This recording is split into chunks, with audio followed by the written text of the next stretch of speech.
एक दिन एक युवक और युवती में प्रेम हो गया, लेकिन लड़का एक गरीब परिवार से आया था। इस बात से लड़की के माता पिता भी खुश नहीं थे। इसलिए युवक ने फैसला किया कि वह न केवल लड़की को अपनी पत्नी स्वीकार करेगा, बल्कि उसके माता पिता को भी समझाकर अपने माता पिता की तरह स्वीकार करेगा। समय के साथ माता पिता ने देखा कि वह एक अच्छा आदमी था और उनकी बेटी के लिए सभी तरह से योग्य था। लेकिन एक और समस्या थी।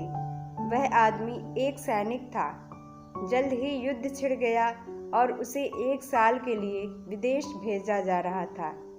उसके जाने से 1 सप्ताह पहले आदमी ने अपने घुटने के बल बैठकर अपनी प्रेमिका से पूछा, मुझसे शादी करोगी? प्रेमिका की आंखों में खुशी के आंसू आ गए। उसने अपने आंसू पोंछे और कहा, हाँ, और वे एक दूसरे के गले लग गए। वे इस बात पर सहमत हुए कि जब वह 1 साल में वापस आएगा तो वे शादी कर लेंगे। लेकिन एक बड़ी त्रासदी हुई। उसके जाने के कुछ दिनों बाद लड़की का एक बड़ा एक्सीडेंट हो गया। ये एक्सीडेंट गाड़ियों की आमने सामने की टक्कर थी। जब वह अस्पताल में जागी तो उसने अपने माता पिता को रोते हुए देखा। तुरंत वह जान गई कि कुछ गड़बड़ है। बाद में उसे पता चला कि उसे ब्रेन इंजरी है। उसके चेहरे की मांसपेशियों को नियंत्रित करने वाले उसके मस्तिष्क का हिस्सा क्षतिग्रस्त हो गया था।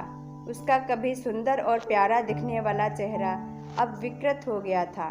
खुद को आईने में देख वह रो पड़ी। कल मैं सुंदर थी, एक परी जैसी थी, आज मैं एक राक्षस हूँ। उसका शरीर भी बहुत सारे बदसूरत घावों से भरा हुआ था। वो खूब रोती और फिर उदास हो जाती। एक दिन उसने अपने मंगेतर को उनके वादे से मुक्त करने का फैसला किया। वह जानती थी कि वह उसे अब और नहीं चाहेगा। वह उसके बारे में भूल जाना चाहती थी और उसे फिर कभी नहीं उसका सामना करना चाहती थी। 1 साल तक सिपाही ने कई पत्र लिखे, लेकिन उसने जवाब नहीं दिया।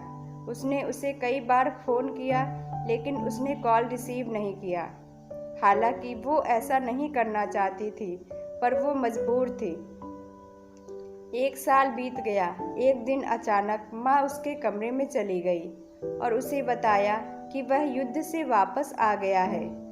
लड़की चिल्लाई, नहीं, कृपया उसे मेरे बारे में मत बताइए।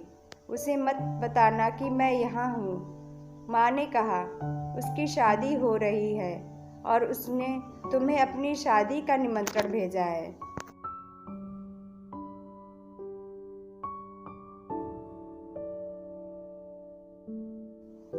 लड़की का दिल बैठ गया। वह जानती थी कि वह अब भी उससे प्यार करती है, लेकिन उसे अब उसे भूलना होगा। बड़े दुख के साथ उसने शादी का निमंत्रण खोला और फिर उसने उस पर अपना नाम देखा। उसे कुछ भी समझ नहीं आ रहा था। उलझन में उसने पूछा, यह क्या है? तभी युवक फूलों का गुलदस्ता लेकर उसके कमरे में दाखिल हुआ। वह उसके पास घुटने टेक कर बैठ गया और पूछा, क्या तुम मुझसे शादी करोगी?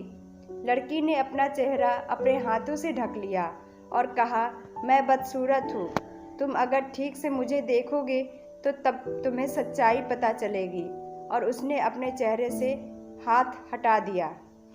उस युवक ने कहा, तुम्हारी अनुमति के बिना तुम्हारी माँ ने मुझे तुम्हारी तस्वीरें भेजी। जब मैंने वो तस्वीरें देखी तो मुझे एहसास हुआ कि कुछ भी नहीं बदला है। तुम अब भी वही हो जिससे मुझे प्यार हुआ था। तुम अब भी पहले की तरह खूबसूरत हो, क्योंकि मुझे तुमसे प्यार है। दोस्तों, अक्सर लोग ऐसी बातें करते हुए पाए जाते हैं कि प्रेम अंधा होता है। सच्चा प्यार शरीर से नहीं, आत्मा से किया जाता है। लेकिन दुनिया की कड़वी सच्चाई यह है कि लोग इसके विपरीत ही करते हैं।